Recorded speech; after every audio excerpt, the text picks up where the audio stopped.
Osikhulekile, siphinde sinibingelele, sinamukele ekhasini lamkhulu nogada. Sisaqhubeka nakho kokujula ngempande. Uma kuthi uyaqala ukungena kuleli khasi, siyakwamukela, siyakubingelela futhi uphinde ulike, uphinde usubscribe lapho ukuze uma siphinde si-upload amavidiyo ukwazi ukuthi unothifayeke. Okay, namhlanje sizothaka nansi induku. Isikhafulo lesi esisebenza ngefoni, okuyisikhafulo esijule kakhulu, uyakwazi nokumemeza inhlahla yakho makumba amane omhlaba kulabantu abakhala ngenhlahla yabo elahlekile ethwetsheliwe. Umsebenzi uyakwazi ukumemeza kule nduku le. Sizoyithaka-ke la phambi kwenu niyibone ukuthi uyinto ethakwa kanjani, ngoba ngiyazi ukuthi khona abantu abaphatha amakhambi la kuleli khasi lethu abakwaziyo ukuthi bayithakele. So asiqale-ke singamoshi isikhathi. Okay, sizoqala la, umphumeleli lo. Senzela ukuthi le nto yethu esifuna ukuyenza iphumelele, noma leyo nto osuke uyicela iphumelele. Okay, siphinde size la, sizothatha nawo umkhondweni ngoba into yomoya le sizokwenza ukuthi ihambe ngomoya. Sizofaka umkhondweni wethu ukuze ilandele umkhondo esuke siwufuna. Le nkulumo yethu ngoba sizobe siyimemeza la emoyeni kuzofanele ibe mnandi. Ukuba mnandi kwayo-ke kulele ekuthenini sifake nangomlomo omnandi. Umlomo omnandi lo sizokwenza ukuthi izinto zethu zibe mnandi, inkulumo yethu esiyethulayo noma esiyimemezayo ikwazi ukuthi ibe mnandi kulowo muntu esuke siyimemeza kuyena. Siphinde sizoba newozawoza leli labelungu elibomvu leli. Iwozawoza lisebenza kakhulu ekuthenini sikwazi ukusondeza leyo nto esuke siyimemeza isondele ngokushesha. Sizophinde sibe nenduku yethu nayi ishesha lifike, noma umzongwane kuwena-ke ukuthi usebenze kanjani. Mina ngeke ngikuthathe njengempande yodwa. Sisebenzisa wona ey'khafulweni kakhulu uma sifuna iy'khafulo zethu zisheshe, ishesha lifike ngendlela engazi ngayo gogo. Bese siphinda sithatha nangu u-cinnamon. U-cinnamon muhle kakhulu ey'ndukwini zomoya uma usuke uzokwenza ukuthi izinto zakho zihambe ngomoya. Kufana noma uzosebenzisa iy'nduku ey'shiswayo noma uzoyikhafula, inhle kakhulu le nduku. Sizoyifaka nayo, isebenza njengawo amawozawoza novuka futhi ngoba iyakwazi ukuthi ifake amandla ey'ndukwini zethu. Sizoyidinga-ke iy'nduku ezingamasalamusi, induku enjenganayo le nduku, umayisakalo obomvu. Njengoba sithatha obomvu senzela ukuthi le nto masisuke siyithumela iye ngamandla, iye ngenkani. Sizowudinga-ke umayisaka obomvu. Siphinde sithole abangqongqozi. Abangqongqozi-ke laba abayisihlahla, bahlanganiswe nonqangendlela. Uma uzobuka kahle kunanonqangendlela la, abangqongqozi nonqangendlela bazosebenza ekuthenini basinokhele, basinqonqozele la suke simemeza khona, singazitshwa, sikwazi ukuthi sizwakale inkulumo yethu esuke siyimemeza.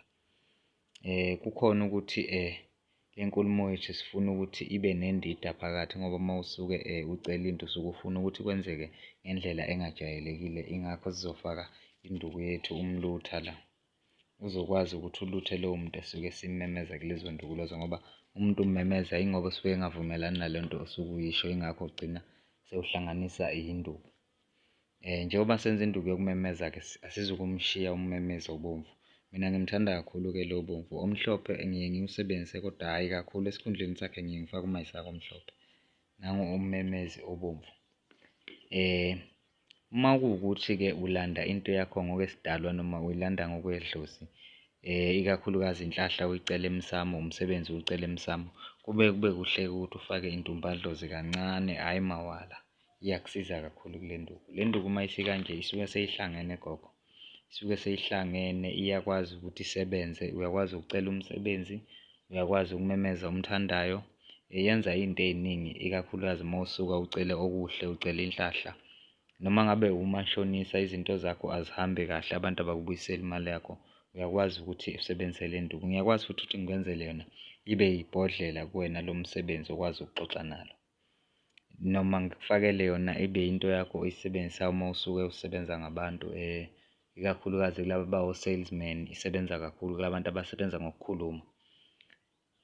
Uma uyidinga le nduku, angizukuyibizisa kakhulu kodwa ngoba iyinto esithe ukuthakwa ngoba kunezinye induku engayivezanga la ngesizathu sokungafuni ukuthi ngigcine sengiveza lonke ulwazi lwakwethu ngoba lolu lwazi lujule kakhulu bakwethu.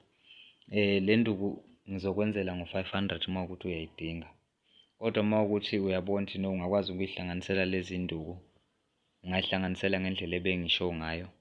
Sithe sinomphumeleli, sinomkhondweni, sinomlutha, sinentumbadlozi, sinommemezi, sinomayisaka, sinovuka esingabanga isambala, uvuka lo oyihlahla, sizoba no-cinnamon, sizoba neshesha lifike, abanye bathi ishesha lingene, sinoba newozawoza, abangqongqozi nonqangendlela. Izona nduku esinazo la ey'phelelisa lesi stafu.